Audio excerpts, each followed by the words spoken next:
Election को लेकर लगातार प्रतिक्रियाएं भी सामने आई है। बीते दिन छत्तीसगढ़ के सीएम विष्णुदेव साय ने वन नेशन वन इलेक्शन को लेकर क्या कुछ कहा था, सुनवाते हैं आपको। लागू होना चाहिए, हम लोग तो शुरू से उसके पक्षधर हैं, उससे देश को लाभ ही होगा, खर्चा भी देश का बचेगा और समय की भी बर्बादी नहीं होगी। लागू होना चाहिए, हम लोग तो शुरू से उसके पक्षधर हैं, उससे देश को लाभ ही होगा, खर्चा भी देश का बचेगा और समय की भी बर्बादी नहीं होगी। तो सुना आपने, छत्तीसगढ़ के मुख्यमंत्री विष्णुदेव साय उनका भी यही कहना है कि खर्चा बचेगा और समय की भी बचत होगी। इसी पर ब्रजेश आपसे मैं समझना चाहूंगी, क्या लगता है कितना फायदा सरकार को होगा? क्योंकि देखिए चुनौतियां कई होंगी, अलग अलग सालों में फिलहाल चुनाव होते हैं विधानसभा के, इस पर भी हम चर्चा करेंगे, लेकिन इसके पहले बताइएगा कि चुनौतियां किस तरह की होंगी। खर्चा बचाने की बात सरकार की ओर से कही गई है, निश्चित तौर पर वो होगा, लेकिन उसके साथ साथ और कौन से फायदे होंगे? नहीं, सबसे बड़ी बात तो जनता के पैसों की बर्बादी कम होगी, सुरक्षा बलों का बार बार डेवलपमेंट नहीं करवाना पड़ेगा, सरकार को अपने सही असल काम करने के लिए ज़्यादा वक्त मिलेगा। वरना होता ये कि जिस तरीके से चुनाव होते हैं, बार बार आचार संहिता लगती, कभी लोकसभा के लिए, कभी राज्यसभा के लिए, दूसरे चुनाव के लिए, सरकार के कामकाज पर असर पड़ता है। मेरे पास एक डाटा है, मैं आपको बताऊं कि 2014 में 3,870 करोड़ रुपए का खर्चा चुनाव पे आया था, यानी 3800 करोड़ का खर्चा था, मगर वही खर्चा बढ़ गया। 2019 में वो खर्चा हो गया 60,000 करोड़ रुपए का हो गया।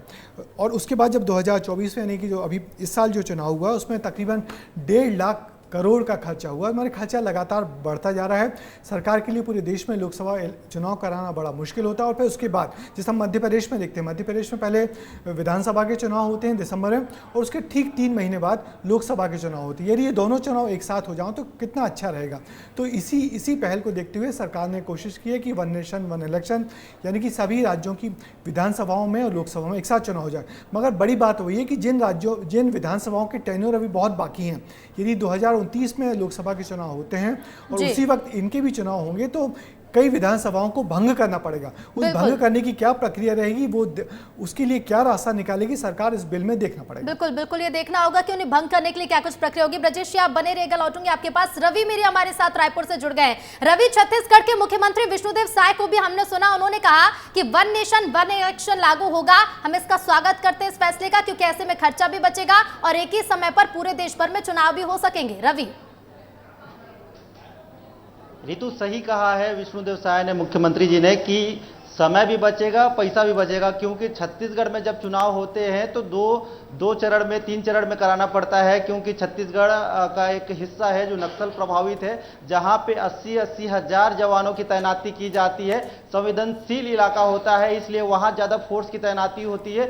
वहां ड्यूटी करने वाले जो कर्मचारी होते हैं उनके लिए भी रिस्की होता है। तो एक साथ अगर चुनाव हो जाएगा तो ये बहुत बड़ी सफलता होगी और जवान और समय और सब कुछ बचेगा, खर्चा भी बचेगा, क्योंकि हर बार बस्तर में 80 हजार से ज्यादा जवानों की तैनाती की जाती है। तो समझ लीजिए कि वहां ज्यादा खर्चा करना पड़ता है, और देश भर में अगर कहीं सबसे ज्यादा जवानों को तैनात करना पड़ता है तो वही इलाका बस्तर है। तो अगर एक साथ चुनाव होगा तो इससे पूरे देश को फायदा होगा और पूरे देश का पैसा बचेगा। ऋतु बिल्कुल रवि, जो छत्तीसगढ़ के देखिए नक्सल प्रभावित इलाके हैं, बस्तर जैसे इलाकों में हमने देखा कि जहां पर विधानसभा चुनाव कराना कितना मुश्किल हो जाता है, सुरक्षा बलों को कितना ध्यान देना पड़ता है, किस तरह से तैनाती की जानी पड़ती है। लेकिन जब वन नेशन वन इलेक्शन के तहत चुनाव होंगे, यानी कि पूरे देश भर में एक साथ चुनाव होंगे, तो छत्तीसगढ़ के लिए किस तरह की चुनौतियां देखने को मिलेंगी? रवि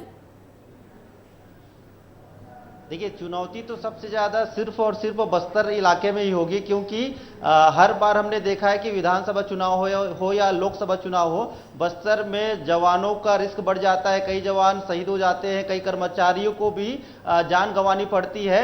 तो इस हिसाब से अगर एक साथ चुनाव होगा तो पूरी ताकत के साथ वहाँ पे अधिकारी और जो सुरक्षा बल है उनको उतरना पड़ेगा, तैनात करना पड़ेगा। तो एक बार रिस्क होगा, बार बार रिस्क नहीं होगा, तो इससे थोड़ा लाभ हो सकता है, फायदा हो सकता है।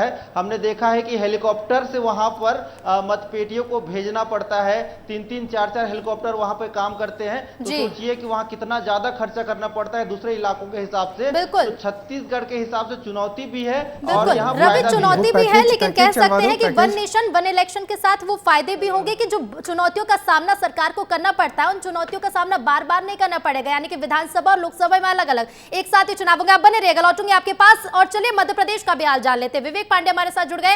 विवेक, वन नेशन वन इलेक्शन को कैबिनेट से तो मंजूरी मिल चुकी है, लोकसभा चुनाव में भी हमने देखा कि पूरे प्रदेश भर में जब भी प्रचार हुए, घोषणा पत्र में भी इसे शामिल किया गया। मध्य प्रदेश को लेकर क्या कुछ फायदे और क्या कुछ नुकसान देखते हैं आप, विवेक?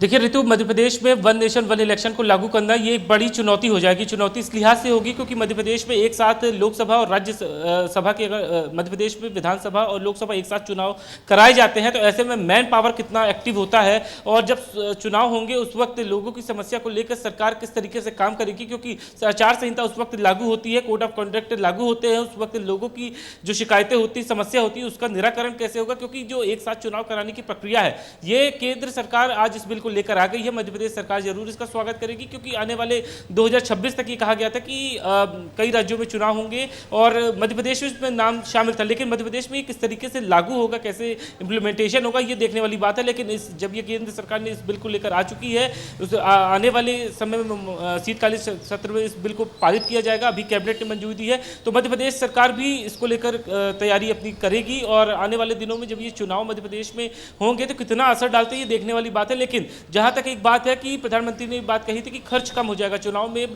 करोड़ों अरबों रुपए खर्च होता है, राज्य सरकार और केंद्र सरकार दोनों का इसमें बजट शामिल होता है, तो ऐसे में एक साथ वन नेशन वन इलेक्शन कराने से जो पैसा है वो बचेगा, तो ये एक बड़ी सरकार की तरफ से पहल है। लेकिन कांग्रेस इसे किस तरीके से देखती है, कांग्रेस का पक्ष आना बाकी है, लेकिन बीजेपी के तमाम सारे नेता इस बिल को लेकर काफी खुश होंगे और जब प्रधानमंत्री ने फैसला लिया है तो वाजिब बात है कि उनको समर्थन करना ही पड़ेगा। लेकिन सबसे एक महत्वपूर्ण बात है कि कांग्रेस की तरफ से जो रिएक्शन आना है वो फिलहाल बाकी है, क्योंकि कुछ ही देर पहले इस बिल को मंजूरी कैबिनेट की तरफ से दी गई है, तो ऐसे में कांग्रेस की तरफ से क्या रिएक्शन रहने वाला है ऋतु, ये देखने वाली बात है। लेकिन इस नए प्रयोग को लेकर मध्य प्रदेश सहित देश भर में कितना असर अच्छा पड़ता है, कितना विपरीत पड़ता है, कितनी चुनौतियां होंगी, इसको लेकर रामनाथ कोविंद की जो रिपोर्ट है वो सौंपी गई। इसके बाद आज कैबिनेट ने अप्रूवल दे दिया है। लेकिन सबसे महत्वपूर्ण बात है कि चुनौतियां चुनाव में कम नहीं होती हैं, बहुत सारी बारीकियों का ध्यान रखा जाता है। ऐसे में कर्मचारी जो मैन पावर होता है वो कितना अलर्ट रहेगा। बिल्कुल विवेक, देखिए कई चुनौतियां रहेंगी मध्य प्रदेश के लिए भी, आप बने रहिएगा, लौटेंगे और सीधे एक बार फिर से अमृत का रुख करेंगे। अमृत, देखिए चुनौतियां तो कई हैं, चाहे वो वीवीपैट की कमी को लेकर हो,